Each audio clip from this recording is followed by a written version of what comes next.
Le prolongement de la guerre d'invasion menée par la Russie en Ukraine a mis à nu une sinistre réalité, celle de ses ressortissants africains transformés en chair à canon pour les besoins militaires de la Russie.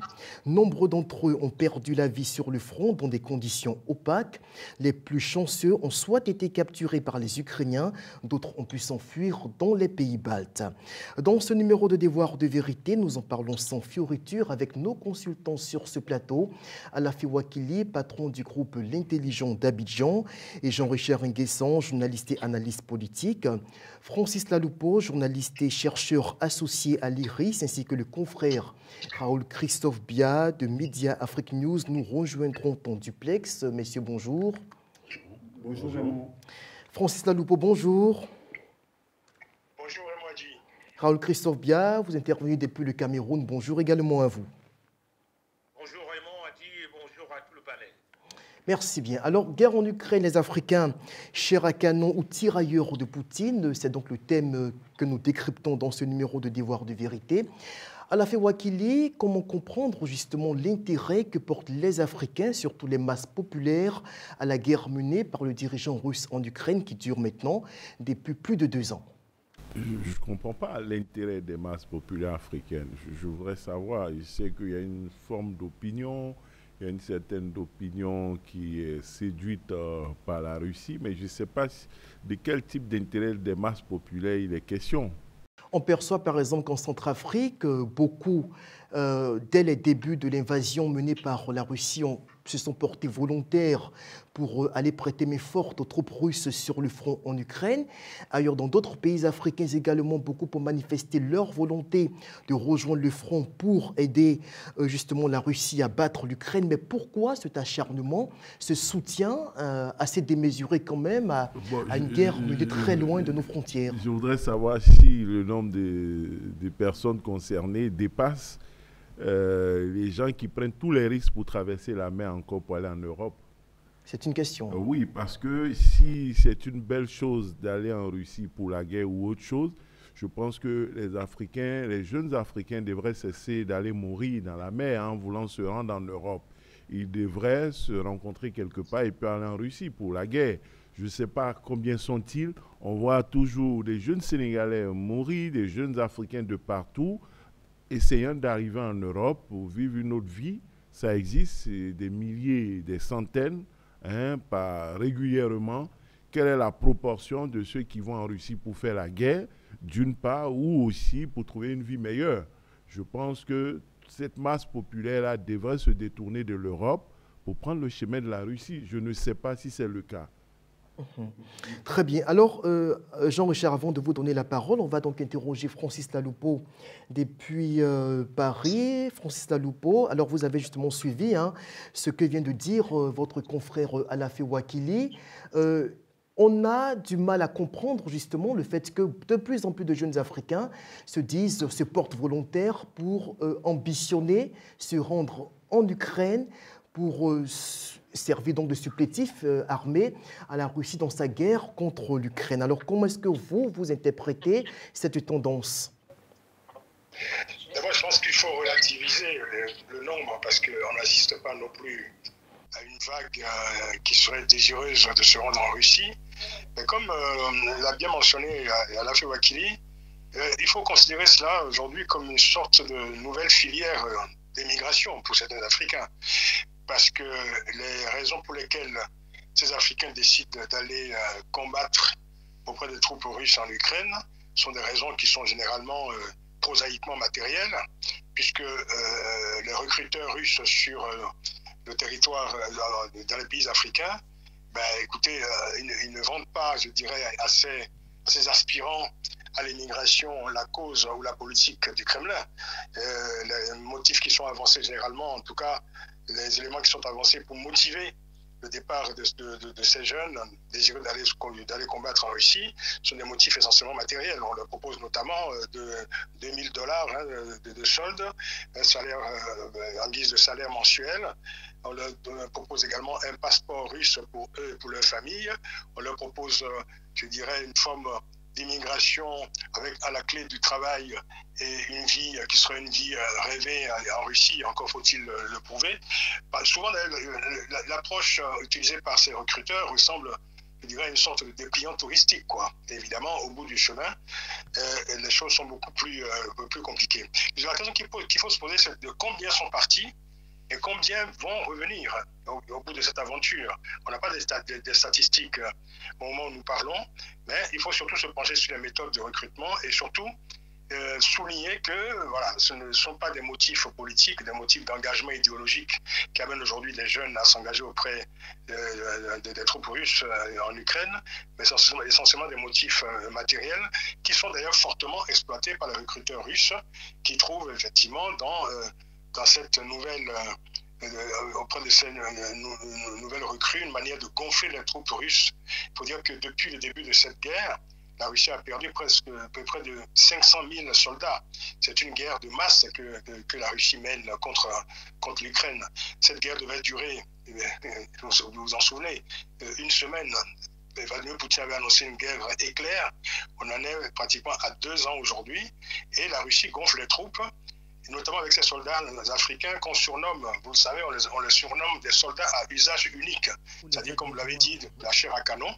On voit beaucoup, effectivement, de recrutement, mais on ne voit pas beaucoup d'Africains recrutés ressortir ensuite indemnes des combats qui sont menés actuellement en Ukraine contre la souveraineté d'un pays.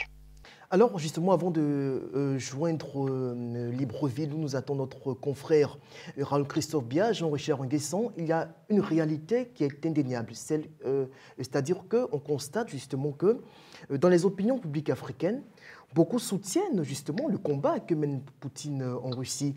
Beaucoup estiment que cette guerre, elle est légitime dans la plupart de nos États, surtout dans les pays sahéliens, même dans les pays encore du Golfe de Guinée.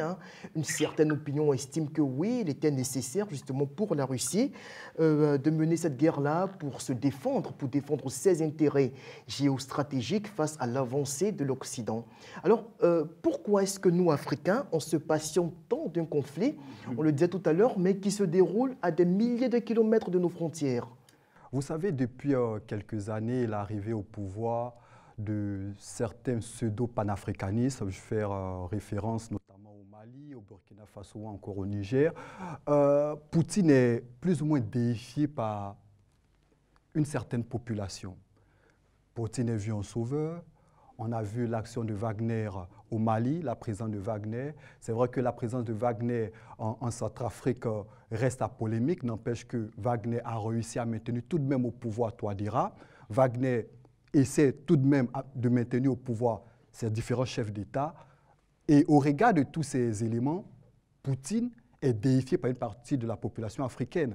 Quand on sait qu'avec l'arrivée de, que ce soit Goïta, que ce soit Ibé ou encore Tchani du côté du Niger, il y a eu cette pression de la communauté internationale, notamment de la CEDEAO. On a même fait référence à une action militaire. N'eût été peut-être la présence de Wagner ou encore le soutien de Poutine, on serait arrivé à cette action militaire. Et pour ces différentes populations, Poutine est vu en sauveur. Et c'est une sorte de soutien à Poutine qui traverse, qu'on le veuille ou pas, une situation assez difficile avec la crise en Ukraine.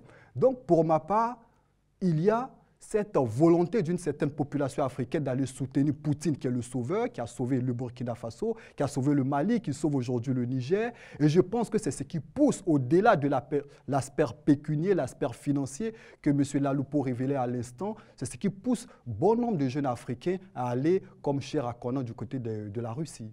Alors, Raoul Christophe Bia, est-ce que vous êtes avec nous?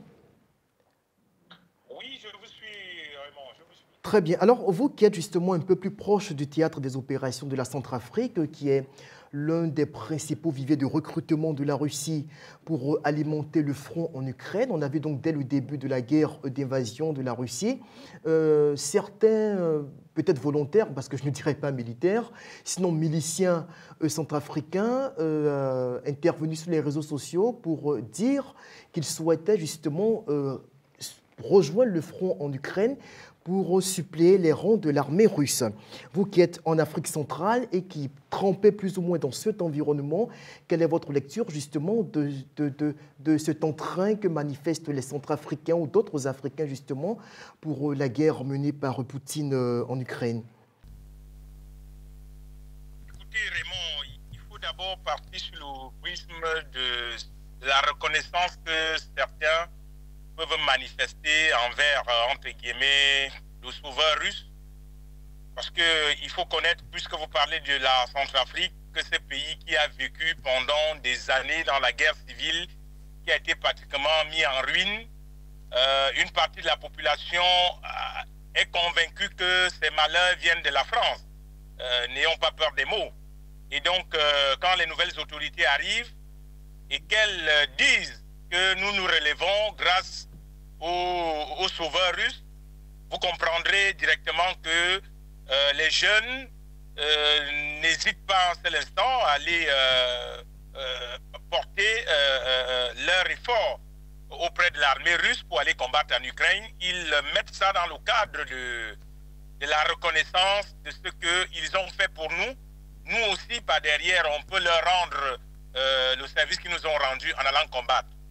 Autre chose aussi, il faut se dire que ce n'est pas la première fois que ça arrive, que les Africains se retrouvent en train d'aller combattre pour les pays, que ce soit de l'Est, que ce soit de l'Occident.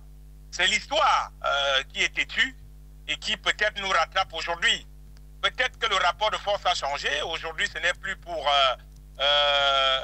les Occidentaux qu'on s'engage à travers l'ONU. On connaît aussi les fameuses forces mixtes qui se créent tous les jours pour aller renforcer la sécurité. Ce sont des Africains, très souvent, qu'on enrôle dans ce maintien de la paix. Donc, il faut savoir qu'aujourd'hui, le sauveur russe, je mets tout ça entre guillemets, est arrivé et il n'a pas boudé le plaisir de combler le vide qu'il aurait trouvé. Vous comprendrez bien que j'utilise à ce niveau-là le conditionnel. Et c'est difficile aujourd'hui de convaincre une partie de l'Afrique que Poutine ne soit pas leur sauveur. D'ailleurs, vous fréquentez les réseaux sociaux comme moi, lorsque vous parcourez une page ou une vidéo où l'on montre Poutine, vous lisez les commentaires, vous regardez les noms qui commentent, les nationalités, vous verrez que ce sont les pays qui aujourd'hui regardent Poutine comme le sauveur et qui le déifient pratiquement. Donc, pour qu'aujourd'hui on leur dise d'aller combattre en Ukraine, pour eux, ce n'est que, on va dire, rendre à Poutine ce qu'il a fait pour eux. Beaucoup n'y trouvent pas d'inconvénients. Et puis, vous ajoutez à cela, à ce qu'ils sont payés, ce sont des mercenaires. Et l'un des panélistes parlait tout à l'heure du passeport russe, de la vie qu'on leur propose et tout. Et aussi, c'est aussi la faute, quelque part, à nous, les Africains, nos dirigeants, parce que quand on dit tout le temps, Raymond, mettons les conditions de vie pour que tout le monde ait au moins le minimum, le nécessaire. C'est de la même manière où les terroristes, les groupes djihadistes recrutent dans leur rang. Nous, ici au Cameroun, on a connu, pas qu'on a connu, on connaît des incursions de la secte terroriste Boko Haram, mais Boko Haram, il a recruté où? Des gens qui combattent pour leur rang, ce sont des Camerounais, des Nigérians, des Tchadiens, qui ont été recrutés parce que cela n'a pour pouvoir vivre au quotidien. Donc quand on vient leur proposer un travail de mercenaire... Petit souci technique avec le confrère Christophe Bia du Cameroun. Est-ce que les choses vont s'arranger d'ici peu? Justement, le temps de le retrouver à la Féwakili, on parlait tout à l'heure donc des filières de recrutement de ces combattants africains, mais il faut dire que quand même, il y a quand même une opacité qui règne à ce niveau. Les choses ne se déroulent pas toujours dans la transparence comme on l'aurait souhaité, c'est-à-dire que ce ne sont pas toujours des personnes volontaires qui sont déployées sur le front en Ukraine pour soutenir les efforts de guerre de l'armée russe. Ce sont très souvent des personnes qui se font flouer. On a eu donc quelques témoignages de ce type d'Africains qui estimaient s'être rendus en Russie pour travailler dans divers autres secteurs de la vie civile et qui, en signant des contrats, ont été tout simplement dupés par ceux qui les y ont emmenés. Ils ont signé dans une langue qu'ils ne comprennent pas, donc dans le russe. Et voilà, on les amène au front. Beaucoup se sont fait tuer, d'autres ont pu s'échapper. Là, récemment, un scandale qui a éclaté, celui de 14 Ghanéens, dont il ne resterait que seulement 3 survivants, dont on ne connaît toujours pas véritablement le sort. Oui, c'est pour tout cela que moi j'ai posé les questions depuis le début. Je ne sais pas s'il y a un véritable engouement. Parce que là, on a 2 explications. Il y a une première qui dit ils y vont de façon volontaire parce que Poutine, c'est un sauveur dans leur pays, dans les régions. Donc, ils sont partisans, ils adhèrent à une vision idéologique, ils s'en vont aider un sauveur. Et de l'autre côté, on dit ils ne vont pas pour des raisons idéologiques, ils s'en vont pour gagner de l'argent. Enfin, certains. Certains. Donc, dans les 2 raisons, ils y vont de façon volontaire. Parce qu'ils sont pauvres, ils s'en vont en espérant gagner de l'argent. Parce qu'ils aiment Poutine, le sauveur, ils s'en vont pour l'aider. C'est volontaire. Mais alors, d'où vient-il qu'on nous dit ils sont abusés, ils ne savent pas de quoi il s'agit. On les a trompés, on s'est dit ils s'en vont être des cuisiniers, des étudiants, des travailleurs, et puis ils se retrouvent dans l'armée. Même des prisonniers qu'on a fait sortir de prison, mais qui ne savaient pas forcément qu'ils allaient faire la guerre. Là, ça n'entre pas dans les 2 explications. Le prisonnier n'a pas le choix. Il est en prison, on lui dit d'être libre, on abuse de lui, tant pis. Il n'a pas le choix de soutien idéologique. C'est un prisonnier, on le sort, il s'en va combattre. Donc, voyez-vous, c'est pour ça, moi, dès le départ, j'ai mis des réserves sur ce phénomène. Si c'est un phénomène, si ça existe. Faisons attention à la propagande, à vouloir expliquer, oui, c'est des sauveurs, Poutine est un sauveur, il se lève pour aller soutenir un sauveur. Ils sont combien qui font ça? Ils sont combien qui font ça? On parle de centaines, voire de milliers, selon une enquête récemment dévoilée par Jeune Afrique. Oui, non, ils n'ont même pas pu identifier le nombre exact. Ils sont dans les approximations. Donc, c'est opaque. Et puis, on dit que Poutine communique plus sur le nombre de prisonniers. Donc, on ne sait pas. Maintenant, oui, ça a existé dans l'histoire. Maintenant, l'autre chose qu'il faut noter, c'est l'échec de cette guerre-là même. Il n'a plus suffisamment de personnes en interne. Il a recours à des mercenaires extérieurs. C'est Poutine avec Wagner qui était le sauveur en Afrique. On venait avec des prisonniers russes. On venait avec les éléments de Wagner. Mais à cette allure-là, si les Africains doivent aller pour combattre en Russie, nos pays AIS doivent comprendre que les Russes ne servent à rien. Donc, ces gens qui veulent aller combattre en Russie, si on a besoin d'eux en Russie, ils doivent rester dans leur pays pour libérer leur pays. Parce que Wagner, le sauveur, il vient. Maintenant, ce sauveur recrute des Africains pour aller sauver la Russie. Il y a un paradoxe. En réalité, en partant en Russie, leur recrutement par la Russie, leur départ, peu importe la raison, économique, idéologie ou autre, est le déni de cette puissance de la Russie-là. Effectivement. C'est le discrédit sur cette Russie qui sauve, sur cette Russie puissante, sur cette Russie amie de l'Afrique. Cela prouve que la Russie est désormais démunie, elle ne pèse rien, c'est un géant au pied d'argile. Si c'est nous, nos jeunes Africains dans la pauvreté, nos jeunes Africains de la rue, qui doivent aller sauver l'armée russe, l'aider à combattre l'Ukraine, c'est que c'est un tigre en papier, la Russie, finalement. Alors, Francis Laloupo, est-ce que vous êtes avec nous? Je suis avec vous. Très bien. Alors, il y a justement cet aspect, là on parlait tout à l'heure de la duplicité qui est exercée dans le recrutement de ces Africains-là. On le disait tout à l'heure, la plupart d'entre eux pensent aller en Russie pour des motifs économiques strictement, tantôt pour être maçon, pour travailler dans divers secteurs d'activité, et finalement se retrouvent sans le vouloir au front. On a eu des témoignages de ressortissants sierra-léonais, ghanéens, qui ont pu s'échapper dans les pays baltes et qui témoignent du fait que ils ne sont pas venus, ils ne sont pas allés en Russie pour faire la guerre en Ukraine, qu'ils s'y sont retrouvés vraiment sans le vouloir. Alors justement, votre lecture justement sur ces filières de recrutement-là qui ressemblent à s'y méprendre à une sorte d'abus de conscience. Oui, alors, beaucoup de choses ont été dites. Pour répondre à votre question directement, tout à l'heure, je parlais des méthodes de recrutement sur lesquelles il faut beaucoup insister, qui sont quand même, de mon point de vue, des méthodes plutôt crapuleuses, parce que vous avez parlé des volontaires, qu'on trouve notamment en Centrafrique, qui pour des raisons prétendument idéologiques, ont manifesté leur volonté d'aller s'engager auprès de la Russie pour défendre la cause russe. Bon, alors ça, c'est effectivement, c'est une catégorie tout à fait spécifique. Et puis il y a le profil général, ceux qui sont recrutés, que ce soit au Congo, que ce soit au Burundi, que ce soit en Ouganda ou encore au Rwanda, généralement ce sont quand même des personnes que l'on va chercher dans les prisons, à qui l'on promet une remise de peine. C'est également des immigrés qui sont présents en Russie, à qui l'on promet des papiers, à qui on fait même une sorte de chantage, je dirais, aux papiers, ou des immigrés qui sont menacés d'expulsion, à qui l'on promet un séjour régulier en Russie en échange de leur engagement dans les troupes russes en Ukraine. Donc on a affaire finalement à des méthodes qui tiennent davantage du mercenariat que de l'engagement régulier que d'autres États ont déjà pratiqué par le passé.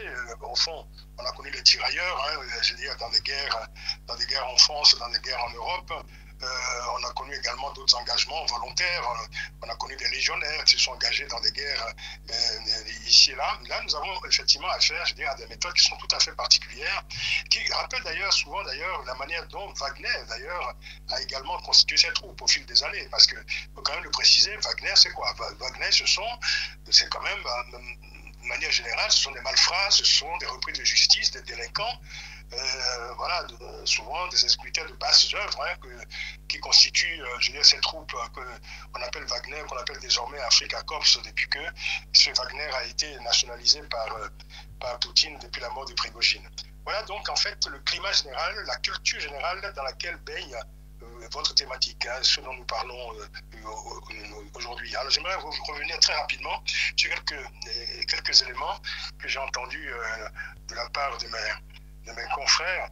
Alors, quand on parle du mythe, le mythe du sauveur, alors, il faut juste simplement faire un bilan pour s'interroger, pour savoir si l'insécurité a, de façon sensible, reculé dans les pays où la Russie a apporté son assistance militaire depuis quelques années.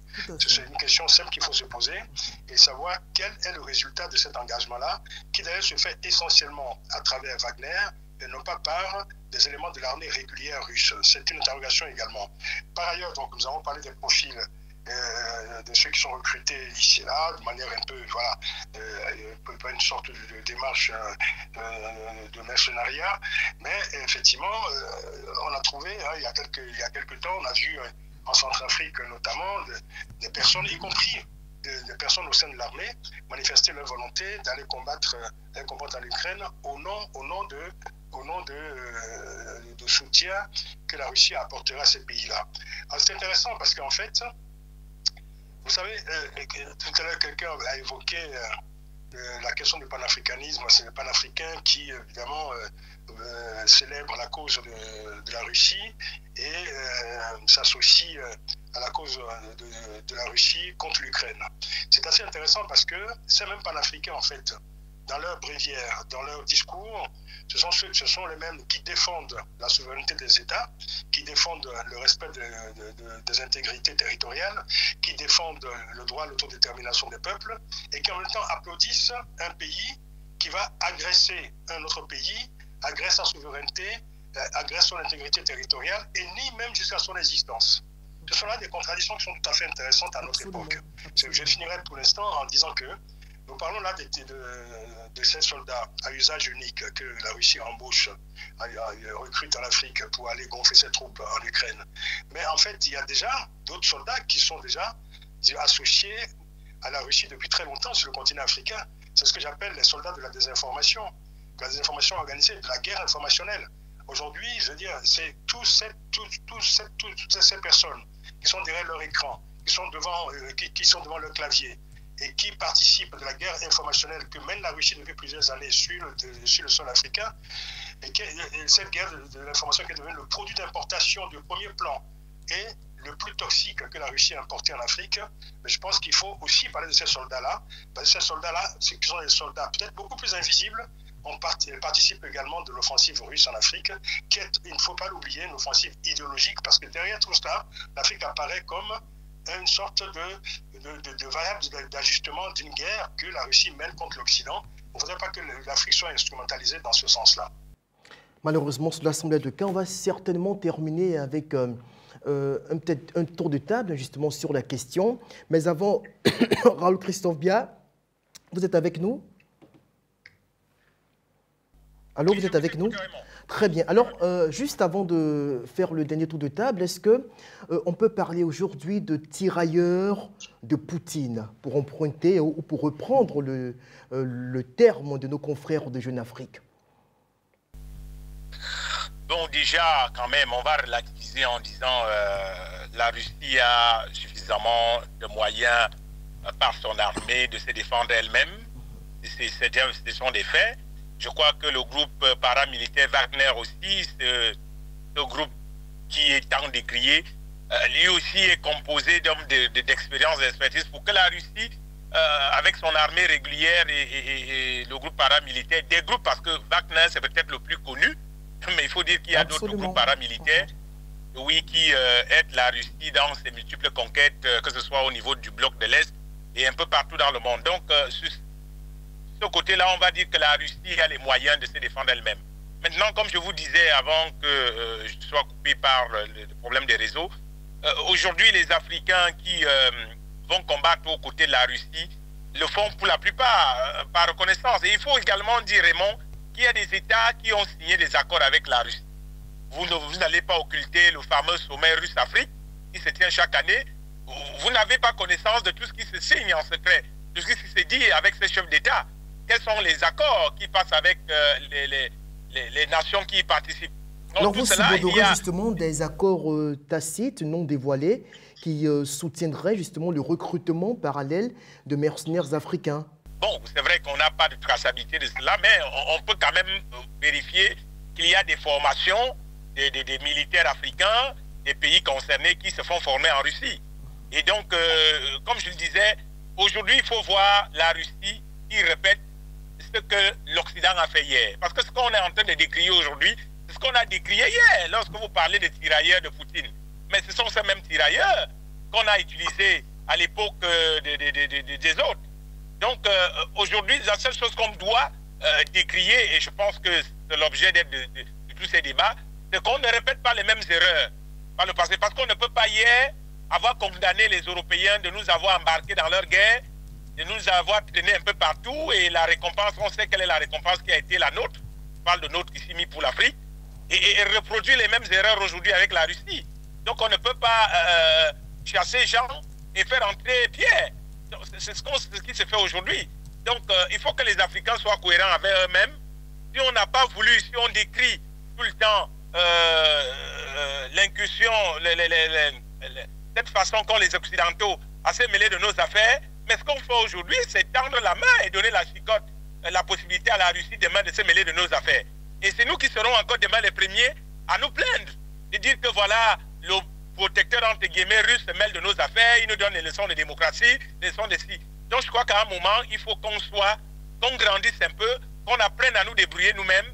Aujourd'hui, ceux qui vont combattre aux côtés des Russes, comme je l'ai dit, c'est peut-être des accords entre les États, c'est peut-être des gens qui ont ce sentiment de reconnaissance de ce que la Russie est venue faire dans leur pays, et ils se disent, voilà, c'est peut-être nous aussi l'occasion d'aider la Russie à se sortir de la guerre qu'elle-même a créée.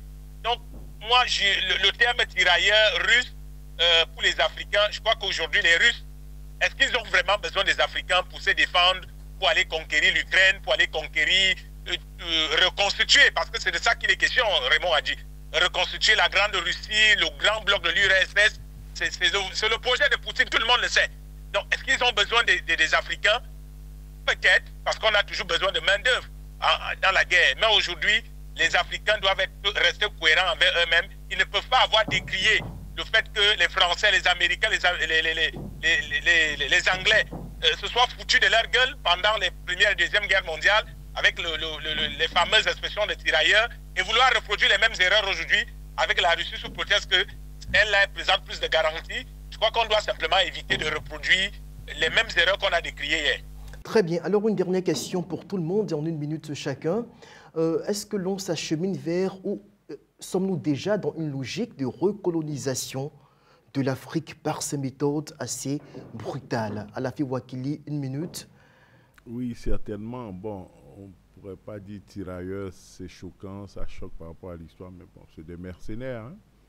C'est des mercenaires recrutés. Mais moi, vous voyez, j'ai vu ces choses-là chaque fois sous un autre angle. Recolonisation, non, ce n'est pas ces combattants-là qui vont recoloniser. La recolonisation est déjà là à travers Wagner, à travers l'appui au régime militaire, à travers l'appui à des régimes pas toujours légitimes. La Russie est dans 4 ou 5 pays africains et essaie de se renforcer. Elle a des méthodes que même la Chine n'a pas. Mais la Chine colonise à sa façon. Ce n'est plus la colonisation de l'époque violente, forte. Mais on a tous aujourd'hui, avec ce qu'on appelle la mondialisation, une interaction et des formes multiples de colonisation ou d'impérialisme, que ce soit économique, financier, culturel, sportif, même le football qu'on aime tous, devant lequel on jubile. C'est une colonisation sportive. C'est un impérialisme qui ne dit pas son nom. Mais on aura l'occasion de refaire ces débats-là. Donc il y a beaucoup de choses qui sont en nous. Nous sommes colonisés de partout. Nous sommes violés de partout, oui, par l'Occident. Et puis, bon, la Russie, à travers ses méthodes Wagner, fait peut-être sa part de cette colonisation. Elle prend sa part. La Chine aussi, avec ces méthodes-là, elle prend sa part. Sinon, même la technologie, avec tout ce qu'il y a comme réseaux sociaux, TikTok, Facebook, on est content d'être branché, d'être sur les réseaux sociaux. Mais on dit c'est la technologie, c'est Internet, ça doit être universel. Mais c'est ça aussi, c'est la colonisation. Donc, la Russie joue peu dans ça, en fait. Voilà. Très bien. Alors, juste avant d'en arriver à vous, hein, on va... Francis Taloupo, vous êtes là? Oui, je suis là. Très bien, on va donc terminer avec, vous permettre de dire un dernier mot justement sur cette question. Est-ce qu'aujourd'hui nous sommes dans une logique de recolonisation de l'Afrique par la Russie qui se dit c'est le moment pour nous, pourquoi pas, de prendre notre part de ce que peut offrir l'Afrique comme richesse sur divers plans? En 1 minute. Je n'irai pas jusqu'à parler de recolonisation. Je pense qu'en 2024, au XXIe siècle, on ne peut recoloniser ou coloniser que ce qui est colonisable. Je pense qu'aujourd'hui, l'Afrique dispose de grandes capacités de résistance à toute forme de colonisation ou d'impérialisme. Et c'est à l'Afrique de déployer ces capacités-là face, je veux dire, simplement à un monde où le rapport de force est l'essentiel de ce qui domine la scène internationale et les relations internationales. Donc c'est à l'Afrique de déployer ses marges de manœuvre pour pouvoir donc engager efficacement ce rapport de force sur la scène internationale, comme tous les autres pays le font d'ailleurs. Ici, raison de parler de recolonisation, c'est l'Afrique de s'interroger elle-même et de prendre en elle, d'activer en elle tous ces ressorts de résistance et aussi ses capacités de négociation sur la scène internationale pour résister à toute forme de recolonisation. Je rappelle une fois de plus que nous sommes dans un monde qui est dominé par les rapports de force. C'est l'Afrique de participer à ce rapport de force très lucidement, très sereinement, et ne pas se considérer tout le temps comme étant la victime d'offensives venues de l'extérieur. L'Afrique a ces capacités-là, c'est à elle de déployer ces capacités. On la proie à conquérir. Jean-Richard Nguessan, votre dernier mot? Moi, au regard de tout ce qui a été dit, et lorsque j'observe l'actualité, je me pose quelques questions. C'est sur la capacité aujourd'hui de la Russie à démontrer la puissance militaire qu'elle est véritablement. La Russie, on sait plus ou moins tous, est un immense pays de plus de 17 millions de kilomètres carrés, avec une population de plus de 150 millions d'habitants. Face à l'Ukraine, on est tout de même surpris que la Russie vienne recruter en Afrique. Aujourd'hui, quoi qu'on dise, on parle de crise d'effectifs au niveau de la Russie. Aujourd'hui, on se pose des questions. Un pays qui a plus de 3 millions de réserves, aujourd'hui, ce pays-là est en train de se chercher. Plus de 700 000 militaires au niveau de la Russie. Mais où sont ces militaires? Est-ce qu'il y a un désintérêt, il y a un désamour de la population russe vis-à-vis de cette crise? Le conflit en Ukraine a englouti les effectifs. Hein, ah oui, c'est la question qu'on se pose aujourd'hui. C'est vrai qu'on a parlé de déification de Poutine, on a parlé de la Russie qui n'a véritablement pas apporté beaucoup de sécurité au niveau de l'AES. Mais quoi qu'on dise, Wagner a le mérite d'avoir maintenu au pouvoir ces différents pouvoirs. Et en retour, ces populations-là, comme on le disait, M. Mbia, sont redevables à la Russie. Et est-ce qu'aujourd'hui, on peut parler de masse populaire? On se pose des questions, mais n'empêche qu'aujourd'hui, il y a cette volonté d'une partie des Africains à aller en Russie et de défendre la cause de Vladimir Poutine. Raoul Christophe Bia, on va terminer avec vous. Vous êtes là? Oui, je vous écoute, Raymond. Très bien. Alors, on va conclure avec vous votre mot de fin, justement, sur la question qui a été posée à tout le monde sur les perspectives de recolonisation dans lesquelles seraient aujourd'hui englués les Africains par la Russie. Raymond, non, je pense que le monde a aussi beaucoup changé. L'évolution des mentalités.